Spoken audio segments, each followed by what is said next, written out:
Бугарија од пријател стана најголем проблем за власта во Македонија. Почнува да се официјализира новото бугарско барање кон државава. Официјален услов станува влезот на бугарите во македонскиот устав.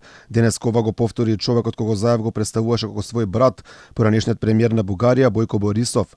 Тој на средба со представниците на бугарските здруженија во Македонија кажа дека немало да дозволи државата да почне преговори, додека бугарите не влезеле во македонскиот устав. Со моето име гарантирам дека нема да имаме разговори со Македонија додека бугарското малцинство не биде наведено како такво во уставот. Знаат дека нашата поддршка како владеачка или опозиција за нив зависи од признавањето на бугарското малцинство.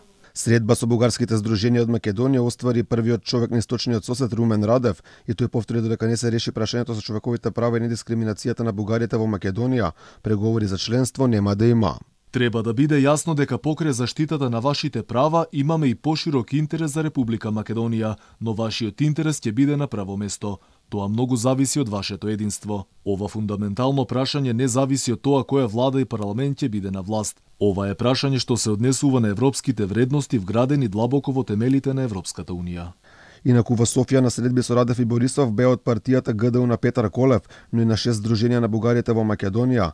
На оваа средба потпредседателката на Бугарија Илина Јотова потенцираше дека мора да се реши прашањето за правата на македонските бугари.